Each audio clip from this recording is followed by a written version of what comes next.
হকের চাকরির দাবিতে আবারও অভিনব প্রতিবাদে সামিল চাকরিহারারা বাটি হাতে ভিক্ষা। চাকরি হারাতে মেট্রো চ্যানেলের সামনে মূলত সেই ধর্ণা অবস্থানের ছবিটা দেখাবো। রীতিমতো আবারও রাজপথে হকের চাকরির দাবিতে পথে নামলেন যারা চাকরিহারারা। তবে অভিনব প্রতিবাদ, তারা রীতিমতো বাটি হাতে ভিক্ষা করার মতো প্রয়াস যাদের এসে গিয়েছে, তারা সেই অবস্থায় চাকরিহারারা অন্তত ফের পথে নামলে মেট্রো চ্যানেলের সামনে ধর্নায় চাকরিহারারা।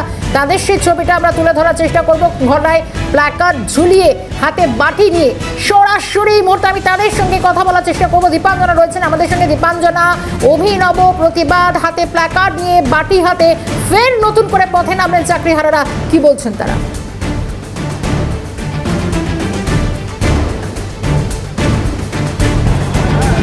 একেবারে দেখো শর্মিষ্ঠা, 2016 এসএসসি যারা চাকরিহারা শিক্ষক শিক্ষিকা রয়েছেন এবং যারা শিক্ষাকর্মী রয়েছেন, তারা মূলত একেবারে এই ওয়াই চ্যানেলের রাজপথে এসে তারা বাটি হাতে ভিক্ষা করছেন। কারণ তারা বলছেন তাদের যে হকের চাকরি, সেই হকের চাকরি ফিরিয়ে দিতে হবে। একেবারে সরাসরি ছবি আমি দেখাবো, তুমি দেখতেই পাচ্ছ ইতিমধ্যেই কিন্তু সকলে যারা চাকরিহারা শিক্ষক শিক্ষিকা এবং শিক্ষাকর্মী, তারা সকলেই কিন্তু ইতিমধ্যেই এখানে বিক্ষোভ করছেন এবং তার পাশাপাশি যারা স্লোগান দিচ্ছেন। তুমি দেখতেই পাচ্ছ যে প্ল্যাকার্ড তাদের গলা এবং হাতে রয়েছে, ঝোলানো রয়েছে, সেখানে কিন্তু একেবারে পরিষ্কার। এবং ইতিমধ্যে দেখতে পাচ্ছ একজন শিক্ষাকর্মী এবং চাকরিহারাদের হাতে কিন্তু যে বাটি রয়েছে, সেই বাটিতেও কিন্তু বেশ কিছু টাকা রয়েছে। একেবারে সরাসরি কথা বলবো, কি বলবেন? আপনার হাতে দেখতে পাচ্ছি একটি বাটি রয়েছে, সেখানে বেশ কিছু টাকাও রয়েছে। অবশেষে কি একেবারে এই রাজপথে নেমে ভিক্ষা? হ্যাঁ, সেটাই এখন মুখ্যমন্ত্রী সেই অবস্থায় করে দিয়েছে, যাতে ভিক্ষার উপক্রম করে দিল।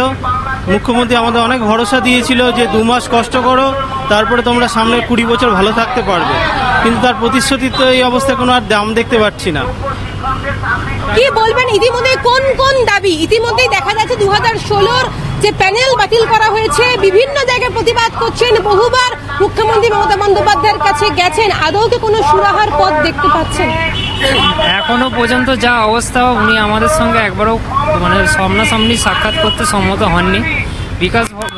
বিধানসভায় ওনার সঙ্গে দেখা করা বা ওনাকে ওখানে আমাদের জন্য যাতে কি পদ্ধতিতে আমাদের পুনরায় চাকরিতে ফেরত আনা যায়, তার জন্য জরুরিকালীন ভিত্তিতে বিধানসভা ডাকার জন্য আর্জি জানানো হয়েছিল, কিন্তু তার